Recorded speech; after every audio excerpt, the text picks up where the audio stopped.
Oi pessoal, tudo bom? Sejam bem-vindos aqui para mais um episódio do RJ Flix e o tema de hoje é convolução da recuperação judicial em falência.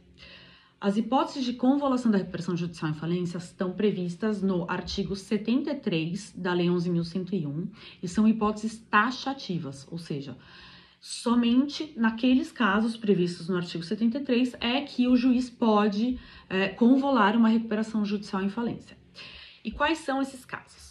Então, primeiro, a não apresentação de plano de recuperação judicial pelo devedor no prazo de 60 dias, né, nos termos do que está no artigo 53.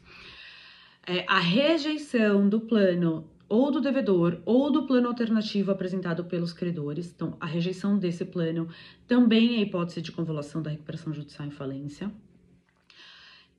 A deliberação na assembleia pela falência do devedor. Então, pode ter sido convocada uma assembleia para discutir assuntos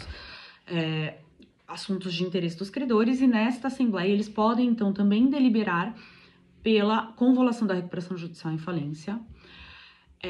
O descumprimento das obrigações do plano de recuperação judicial pela devedora é hipótese de convolução da recuperação judicial em falência. Agora, com a reforma de 2020, foram incluídas mais duas hipóteses, né? Até então a gente tinha só essas quatro, mas duas hipóteses agora foram incluídas na lei, que é o descumprimento do parcelamento ou da transação fiscal firmada pelos devedores. E aí fica uma dúvida de que se seria só o descumprimento ou seria necessário realmente o reconhecimento ou a decretação pelo fisco, né, de exclusão dessa devedora do parcelamento ou da transação fiscal. E, finalmente, a última hipótese é quando houver esvaziamento patrimonial da devedora, ou seja, quando ela coloca seus bens à venda, ela vende seus bens e não sobram bens suficientes, né, para cumprir as obrigações do plano. Inclusive, no próprio artigo 53 vem com essa definição do que seria este esvaziamento, né? Ele é considerado quando não forem reservados bens, direitos ou projeção de fluxo de caixa futuro suficientes para o cumprimento das obrigações da recuperanda. Essas duas novas hipóteses foram incluídas por pressão do próprio fisco, né? Porque como o fisco não se submete à recuperação judicial, a venda dos bens da recuperanda, seja por UPI, seja agora por venda integral, que é possibilitada, ela pode gerar aí um esvaziamento patrimonial e aí impedir que os créditos fiscais sejam cumpridos.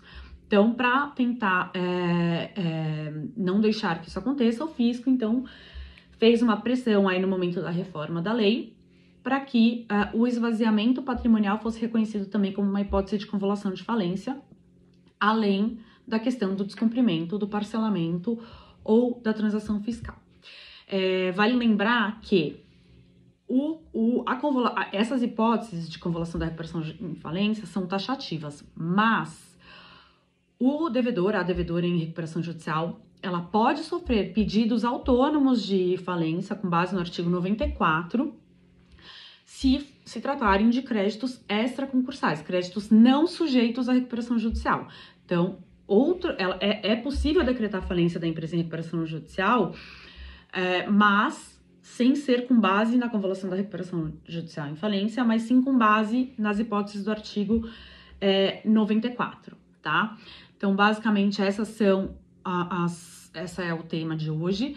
Sobre a convolução da recuperação judicial em falência, é importante também já destacar que existe um precedente do Tribunal de Justiça de São Paulo que determinou a falência, né, de uma empresa que ela não apresentou os laudos que deveriam ter sido apresentados com o plano de recuperação judicial. Então, o plano dela foi apresentado nos 60 dias, como prevê a lei, mas ela não apresentou o laudo de viabilidade econômica, nem o laudo de avaliação de ativos. E isso, o Tribunal de Justiça de São Paulo entendeu que teria sido um descumprimento aí do artigo 53 e, portanto, uma hipótese de convolução da recuperação judicial em falência, tá bom? Então, fiquem atentos aí que esse é o maior medo de todo advogado que atua pelos devedores, não é mesmo?